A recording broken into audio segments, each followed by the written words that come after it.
What's up, everybody? Captain Matt here. It's getting close to July. Want to know what the crabbing's like? Stay tuned for the Eastern Shore update.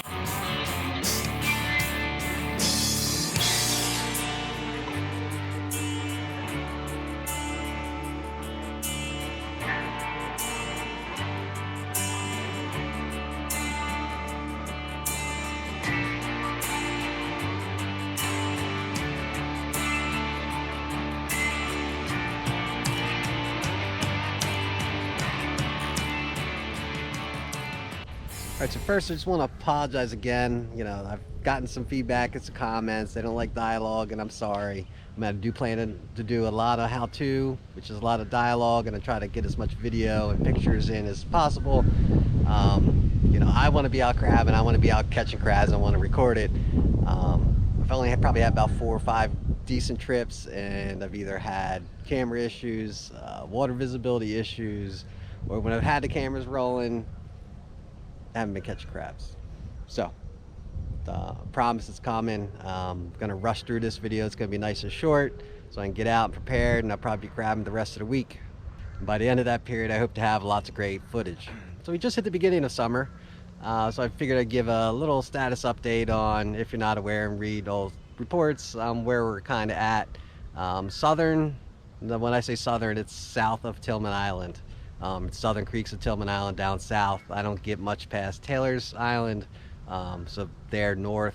So that's Chop Tank, Little Chop Tank, Tread, and all those creeks in that little body of water.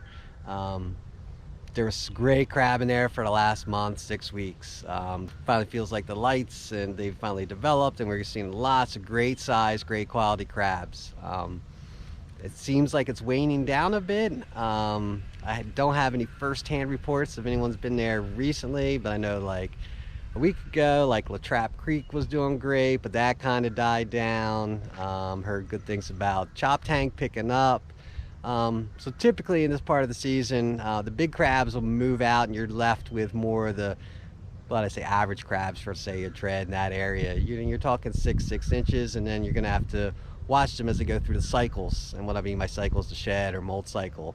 If you start catching a lot of lights, that means they all recently shed. If you got lots of dark crabs, heavy, muddy crabs, and they're getting ready to shed, and that's actually when it's the best time to crab those areas. And that's before they actually burrow in and then molt, and then you're left with a bunch of light crabs. There's also been quite a bit of bad water in the bay. I've seen it firsthand. Lots of people speculate that's had, prevented the mass and herds of crabs moving north.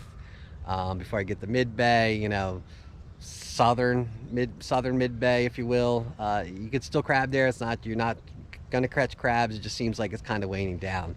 The prime period for that area is usually the May-June time frame. So once we get into more of July and August, that's when more of the mid-bay and the eastern bay regions really start to take off and flourish. Hearing lots of reports, lots of signs. I don't think it's fully kicked in yet 100%, but you definitely can find them. There's definitely activities. There's been reports of some great activity.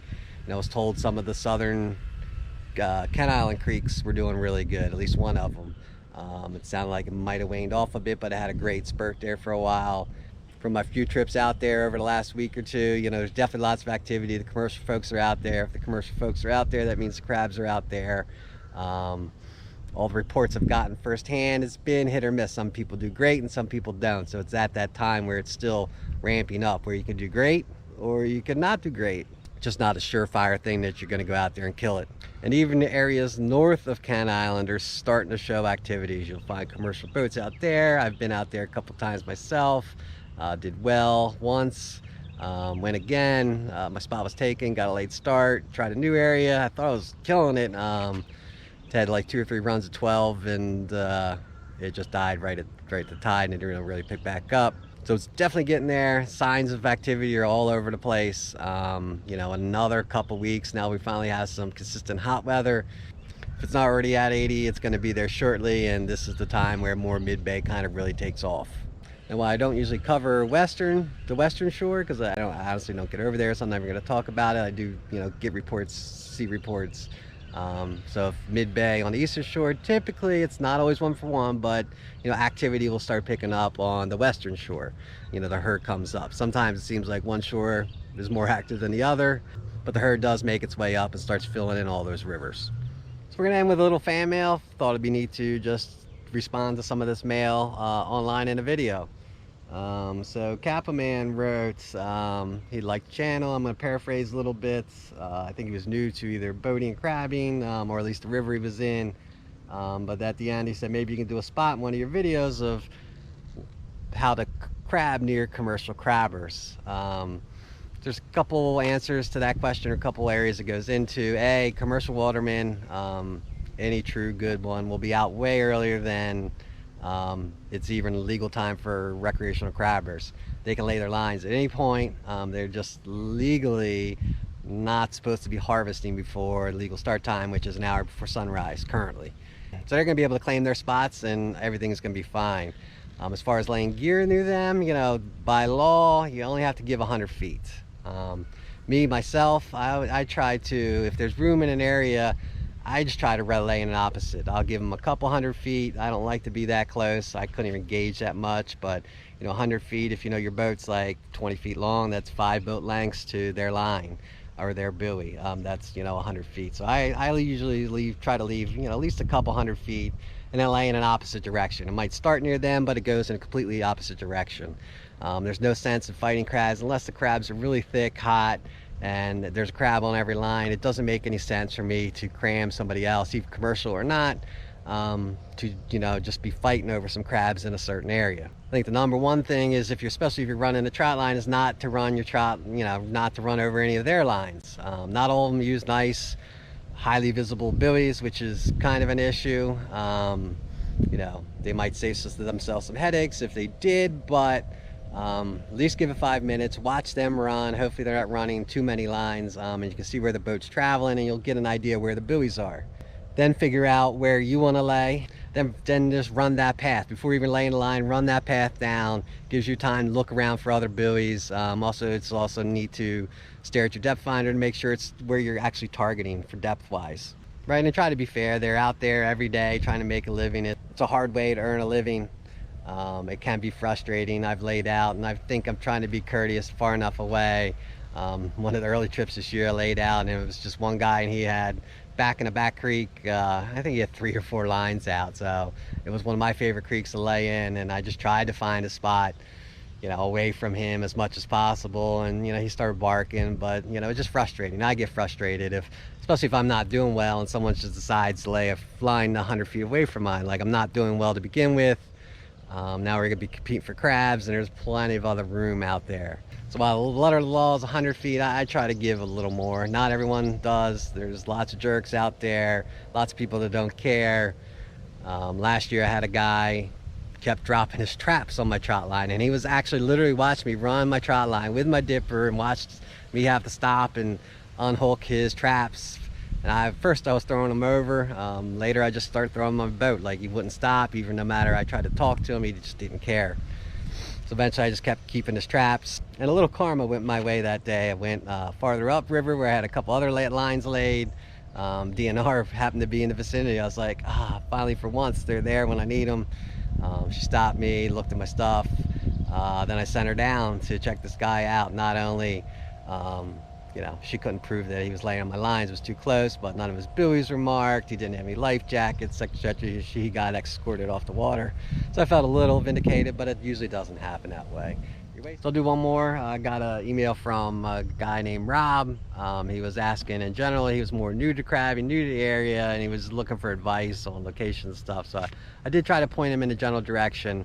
But if you're new to crabbing and you're going to be, say, nervous and you not know what you're doing, this is what I did. You know, I tried to pick days to go out on when possible, when I didn't think there'd be large crowds.